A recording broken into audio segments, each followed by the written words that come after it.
In this presentation, we will learn how to traverse a whole circular singly linked list. So let's get started. Let us suppose we have this circular singly linked list and we have a tail pointer pointing to the last node of this list. Okay. You can see over here with the help of this line of code, we are trying to create a new pointer which must point to the first node of this list. That is why I've put this line of code struct node star p is equal to tail next. I want a pointer pointing to this node so that I can start the traversal procedure. Currently, you know that we have a tail pointer pointing to the last node. From the last node, we can easily reach the first node. We just have to assign tail next to p. This will put 1000 address inside pointer p. Okay. Now where we should stop? This is a circular linked list and the next part of the last node does not contain null. This is a circular linked list and we know that the next part of the last node does not contain null. So how to know whether we have reached the last node or not?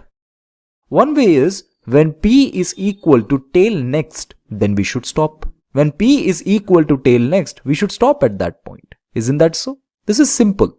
For this purpose, we'll keep a while loop and here we'll check this condition. If p is equal to tail next, then we'll get outside of this while loop. Else, we'll continue and print the data and we will move our pointer towards right. This is how we can traverse the list. Now let's just see whether our code is working fine or not. Whether we would be able to print all the elements of this list or not. Let's just check this condition. Is p equal to tail next? You can see over here that p is actually equal to tail next. Oops. P is equal to tail next. We get outside of the loop, isn't that so? Our condition is not satisfied. P is actually equal to tail next. We get outside of this while loop. No traversal is possible. But we need to traverse the list, right? Actually, we should not check this condition p not equal to tail next for the first time. This is the problem. Here, we should not check this condition for the first time. We should eliminate this for the first time. Because we know that p is currently holding this address 1000, which is the address of the first node. And this is equal to tail next. Tail next is also holding this address 1000. If we check this condition for the first time, we'll get outside of this loop for the first time. So what's the solution? To eliminate this problem, we can use do while loop instead of while loop. You know what is the use of do while loop, right? In case of do while loop, we'll check the condition after that. We will first perform this procedure and then we will check the condition. So here instead of while loop, we will use do while loop. You can see this will eliminate the problem because here we are not checking the condition for the first time. We are simply eliminating this. Okay. First, we will call the printf function to print the data of this particular node. So let's print this data on the screen. After that, we will move our pointer towards right. You can see over here, p is now pointing to the second node of this list.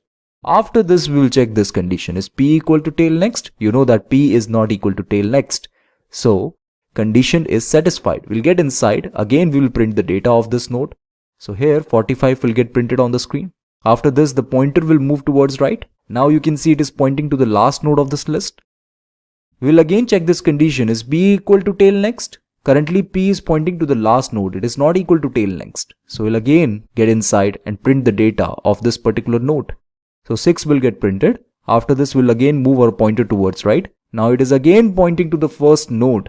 Again, we will check this condition. Is p equal to tail next? Yes, this time p is equal to tail next. So we'll get outside of this while loop. So the output of this program is 34, 45 and 6. So you can understand that in case of circular singly linked list, if we want to print all the elements of this list, then we need this do while loop instead of while loop. Okay. And the time complexity of this code is order of n because this is traversal, right? It depends on the length of the linked list. Now let me just show the complete code in code blocks.